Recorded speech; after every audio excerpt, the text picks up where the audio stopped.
आज की क्लास में हम एथिक्स एज अ होल के बारे में बात करेंगे। दोस्तों, पेपर 4 एथिक्स एमपीपीएससी में देखें तो इस सब्जेक्ट का नाम एक्चुअल में एथिक्स है ही नहीं।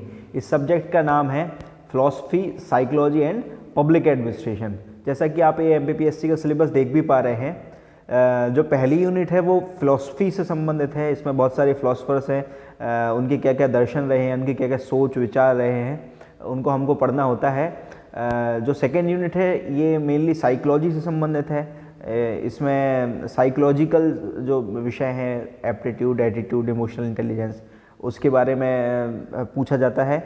थर्ड यूनिट जो है उसमें ह्यूमन नीड्स एंड मोटिवेशन, ये पब्लिक एडमिनिस्ट्रेशन का पार्ट है कि एथिक्स और वैल्यूज़ पब्लिक एडमिनिस्ट्रेशन में कैसी होनी चाहिए, उसके बारे में होती बात। और फोर्थ और फिफ्थ यूनिट जो है वो भी पब्लिक एडमिनिस्ट्रेशन से संबंधित है। तो एक्चुअल में देखा जाए तो इस जो सब्जेक्ट का नाम है वो philosophy, psychology and public administration है। तो इस सब्जेक्ट के बारे में एज अ होल हम आज थोड़ा बहुत कुछ समझने वाले हैं कि सबसे पहले तो समझेंगे एथिक्स होता क्या है। एथिक्स जो वर्ड है वो लैटिन ग्रीक भाषा की वर्ड एथोस उससे लिया गया है, जिसका मतलब होता है लोकाचार, प्रथा, आदत, चरित्र या स्वभाव। इंग्लिश में कहें तो custom, habit, character and disposition. इसका मतलब ये है एक आदर्श रूप में व्यक्ति का कैरेक्टर कैसा होना चाहिए, कस्टम्स कैसी होनी चाहिए, हैबिट्स कैसी होनी चाहिए, डिस्पोजिशन कैसी होनी चाहिए, ये सब जो हम स्टडी करते हैं वो एथिक्स में स्टडी करते हैं। एथिक्स के बारे में और अच्छे तरीके से हम यदि साधारण सी सामान्य सी भाषा में समझें तो मानव व्यवहार में क्या सही है और क्या गलत है, इस चीज़ का जो अध्ययन करता है वो एथिक्स के अंतर्गत किया जाता है। नीति शास्त्र में मानव व्यवहार में क्या उचित है, क्या अनुचित है, इसका अध्ययन किया जाता है। यदि इसकी प्रॉपर डेफिनेशन देखें तो ethics are set of moral standards. नैतिकता जो है, नीति शास्त्र जो है वह नैतिक मानकों का समूह है। नीति शास्त्र जो एक सब्जेक्ट है उसमें हम नैतिकता को स्टडी करते हैं, परंतु नैतिकता क्या होती है, वो नैतिक मानकों का समूह है। समाज कुछ स्टैंडर्ड सेट कर देता है कि जो इन स्टैंडर्ड्स के अनुरूप काम करे वह काम नैतिक है, अन्यथा अनैतिक है। जैसे समाज में माना जाता है कि ईमानदारी जो है वह एक एथिकल स्टैंडर्ड है, तो जो ईमानदारी से काम कर रहा है वह तो नैतिक है और जो ईमानदारी से कार्य नहीं कर रहा है वह अनैतिक है। नैतिकता नैतिक मानकों का समूह है जो अच्छे या बुरे, गलत या सही होने के संदर्भ में व्यवहार या कार्रवाई का मूल्यांकन करने के लिए एक मार्गदर्शक के रूप में कार्य करता है। यदि कोई ह्यूमन एक्शन हुआ है, यदि कोई मानव व्यवहार हुआ है तो वह अच्छा है या बुरा है, सही है या गलत है, इस संदर्भ में यदि मूल्यांकन करना है तो मार्गदर्शक के रूप में नैतिकता कार्य करती है। या साधारण सी सिंपल सी भाषा में समझें तो नैतिकता ये डिसाइड करती है कि कौन सा मानव व्यवहार सही है, कौन सा मानव व्यवहार गलत है, क्या करना चाहिए, क्या होना चाहिए और क्या नहीं करना चाहिए। ठीक है, तो ये एथिक्स का एक सामान्य सा मतलब जो है वो हमने अभी समझा, सीखा। अब एथिक्स क्या नहीं है ये जानना भी ज़रूरी है। Ethics is not same as feelings. हर व्यक्ति जो फील करता है नैतिकता ज़रूर नहीं वह हो। ठीक है, कुछ लोग ऐसे भी हो सकते हैं जो ये मानते हो कि भाई करप्शन अच्छा है, भ्रष्टाचार अच्छा है, यदि तंत्र में बने रहना है तो भ्रष्टाचार करना ही होगा। यदि हमने अपने घर वालों को अच्छी ज़िंदगी देनी है तो हमको करप्शन करना ही होगा। पर ethics is not same as feelings. Ethics feeling नहीं है, लोगों की भावनाएं नहीं हैं, एथिक्स उससे अलग है। फिर क्या है ethics? Ethics is not religion. Ethics जो है वो धर्म भी नहीं है। एथिक्स धर्म क्यों नहीं भाई? धर्म भी पॉजिटिव चीज़ है, एथिक्स भी पॉजिटिव चीज़ है, तो एथिक्स जो है वो धर्म भी हो सकता है। नहीं, एथिक्स धर्म भी नहीं है। क्यों? इसके पीछे दो तर्क हैं। पहला तर्क तो यह है कि जो नास्तिक है वह धर्म की सत्ता को स्वीकार नहीं करता है, वो धर्म को नहीं मानता है, लेकिन एथिक्स की सत्ता को तो हर कोई स्वीकार करता है। नैतिकता को हर कोई मानता है, चाहे वह किसी भी धर्म का हो। ठीक है, और धर्म जो है एक तरीके से बंटवारा करता है, बांटता है, लोगों को बांटता है, लेकिन एथिक्स सभी को जोड़ता है। इसीलिए ethics is not a religion, ethics is not following the law, ethics law का पालन करना भी नहीं है। यदि किसी राजा ने, किसी ऑटोक्रेटिक व्यक्ति ने, किसी ऑटोक्रेट ने ऐसा कोई लॉ बना दिया जिससे किसी दूसरे व्यक्ति का शोषण हो रहा हो, तो यदि उस लॉ को भी फॉलो किया जा रहा है तो वो एथिक्स नहीं है। आपको ऐसा समझ में मैं कहना चाह रहा हूँ, यदि कोई ऐसा लॉ बना दिया जाए कि हमको अपने पेरेंट्स का रिस्पेक्ट नहीं करना है, हमको किसी गरीब की मदद नहीं करना है, सपोज यदि ये लॉ बना दिया जाए, तो ethics is not following the law. यदि गवर्नमेंट ऑर्डर दे दे कि इस फला व्यक्ति को देखते ही शूट कर दो बिना उसका ट्रायल हुए, और यदि आप पुलिसमैन हैं, आपको व्यक्ति सामने दिख जाता है, तो यदि आप वो उनके बनाए हुए उस नियम को, उनके निर्देश को पालन कर रहे हैं, तो भी आप एथिक्स को फॉलो नहीं कर रहे हैं।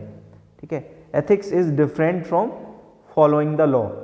Ethics is not following culturally accepted norms. संस्कृति द्वारा प्रदत्त नियम को, बनाए गए नियम को फॉलो करना भी एथिक्स नहीं है। सती प्रथा, जाति प्रथा और भी ऐसी कई प्रथाएं हैं जो कल्चर ने तो एक्सेप्ट करी हैं, लेकिन एथिक्स उन्हें कभी भी एक्सेप्ट नहीं कर सकता। इसीलिए ethics is not following culturally accepted norms. Ethics is not science. Ethics जो है वो विज्ञान भी नहीं है, नैतिकता विज्ञान भी नहीं है। क्यों? क्योंकि बताएं, आप बताएं कमेंट बॉक्स में, एथिक्स साइंस क्यों नहीं है? एथिक्स जो है वह मानव व्यवहार का अध्ययन करता है, क्या सही है क्या गलत है, एथिक्स वो बताता है। लेकिन साइंस क्या है? जो चीज़ जैसी है वैसी बताता है, उसको स्टडी करता है। तो एथिक्स देखें तो भेद कर रहा है, एक ही व्यवहार में भेद कर रहा है कि ये सही है कि नहीं है। ठीक है, लेकिन साइंस को इन सब से कोई मतलब नहीं है। साइंस तो उसके पीछे जाने का प्रयत्न कर रहा है। तो इस प्रकार एथिक्स इज नॉट साइंस। ठीक है, इस प्रकार हमने जान लिया, पहले जाना कि एथिक्स क्या होता है और फिर जाना एथिक्स क्या नहीं है। आपको जो भी क्वेश्चन इस लेक्चर के संबंध में आपको आ रहे हैं वो आप कमेंट बॉक्स में लिख सकते हैं, पूछ सकते हैं। मेरी ईमेल आईडी भी चैनल डिस्क्रिप्शन पे मेंशन है, वहाँ भी आप भेज सकते हैं या मुझे व्हाट्सअप भी कर सकते हैं। एथिक्स जो एज अ सब्जेक्ट है 2013 में यूपीएससी में इसको एक्सेप्ट किया गया था और एमपीपीएससी ने इसको 2014 में अपने सिलेबस में ऐड किया। क्यों ऐड किया? क्या ज़रूरत पड़ी इस सब्जेक्ट को ऐड करने की?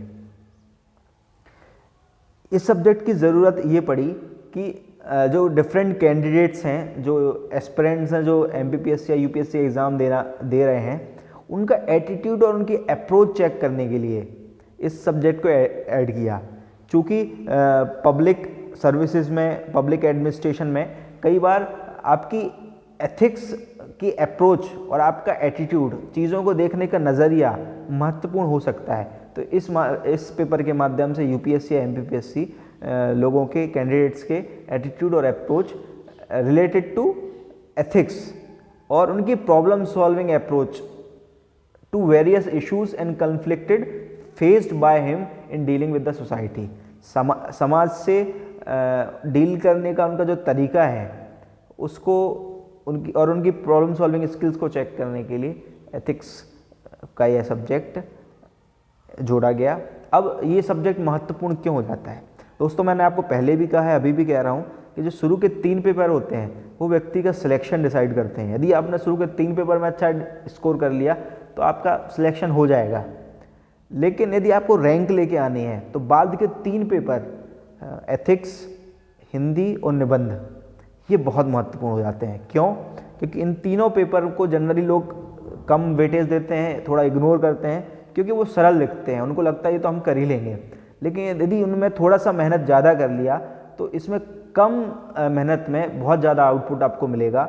यदि आप 10-10 नंबर का भी दूसरों से एज इन पेपरों में ले जाते हैं तो वो आपको काफ़ी हेल्पफुल होगा, वो आपकी रैंक डिसाइड करेगा। तो हमें 4th, 5th और 6th पेपर में स्पेशल मेंशन रखना है, ज़्यादा मेहनत हमको करनी है। 4th पेपर बहुत स्कोरिंग होता है, लोग 140 भी लेके आते हैं और एवरेज 115 नंबर भी लोगों को मिलते हैं। इसलिए हमको इसको अच्छे से पढ़ना, प्लस एथिक्स जो आप पढ़ेंगे वो आपको निबंध में भी हेल्प करेगा और आपको इंटरव्यू में भी हेल्प करेगा और आपकी लाइफ में भी हेल्प करेगा। तो इतने सारे बेनिफिट्स हैं इस सब्जेक्ट को अच्छे पढ़ने के, इसीलिए आप इस पेपर को बहुत अच्छे से पढ़ें। निबंध में ये इस तरीके से हेल्प करेगा कि कई थिंकर्स आप इसमें पढ़ते हैं, वो आप उसके कोटेशन वगैरह आप वहाँ निबंध में मेंशन करते हैं और आपकी अप्रोच भी सुधर जाती है। किसी सब्जेक्ट को यदि आपने लोगों को पढ़ा है, लोगों बहुत सारे थिंकर्स ने क्या क्या किसी सब्जेक्ट के बारे में कहा है, ये आपने पढ़ा है, तो अब निबंध में अच्छा कर सकते हैं। अब क्या यह विषय हमें नैतिक रूप से सही होने में मदद करेगा? क्या MPPSC या UPSC ने सब्जेक्ट को यह सोच के सब सिलेबस में ऐड कर दिया है कि लोग नैतिक हो जाएंगे? क्या भ्रष्टाचार नहीं करेंगे ये सब्जेक्ट पढ़ने के बाद? नहीं, ऐसा बिल्कुल भी नहीं है। UPSC और MPPSC ने इस सोच के साथ इस सब्जेक्ट को ऐड नहीं किया है, ना ही सिर्फ इस सब्जेक्ट को पढ़ने से लोगों में नैतिकता आ जाएगी। फिर क्यों इस सब्जेक्ट को ऐड किया गया है? ये सब्जेक्ट को इसलिए ऐड किया गया क्योंकि आप यदि कोई नैतिक दुविधा का प्रश्न आए, नैतिक दुविधा में कहीं आप फंसे हों, कोई ऐसी डिफ़िकल्ट सिचुएशन में आप एंटर हो गए, तो आपको पता तो हो कि हमको करना क्या चाहिए, है ना। आप नैतिक हो या ना हो, ये आपका स्वयं का निर्णय है। उसके लिए बहुत सारे तंत्र हैं आप पे कंट्रोल रखने के लिए, ठीक है। लेकिन यदि नैतिक दुविधा का प्रश्न हो, आप डिफ़िकल्ट सिचुएशन में हो, तो कैसे उसको निकलना है, कैसे उसको हैंडल करना है, कैसे सही निर्णय लेना है, ये पता तो हो। इसके लिए यह सब्जेक्ट MPPSC और UPSC ने अपने सिलेबस में ऐड किया है, ठीक है। अब जब आप एथिक्स की आंसर राइटिंग करेंगे या एथिक्स को पढ़ेंगे, तब आपकी अप्रोच क्या होनी चाहिए?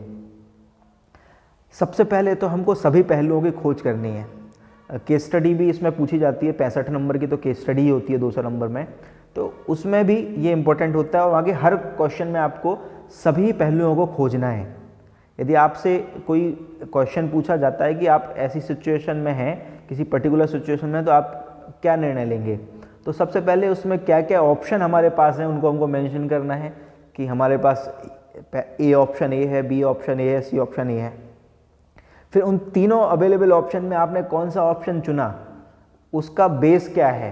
फिर पहले ऑप्शन लिखना है कि मैं ये ऑप्शन को चुनाव करूँगा, फिर उसके क्या बेसिस हैं, उसके पीछे क्या नैतिक तर्क हैं, उसके संबंध में क्या महान पुरुषों ने कहा है, वो मेंशन करना है और अपने आंसर को कंक्लूड करना है। तो इसके लिए ज़रूरी है कि सारे पहलुओं की खोज की जाए। रैशनल व्यू, तार्किक दृष्टिकोण, आपको अपनी भावनाएं वहाँ नहीं रखनी है कि आप क्या फील करते हैं, आप महिला उत्थान कर देंगे, ये कर देंगे, वो कर देंगे। तार्किक दृष्टिकोण रखना है, ऐसे आंसर लिखना है जो प्रैक्टिकल हो, जो लॉजिकल हो, है ना, जो चेक करने वाले के गले से उतरें।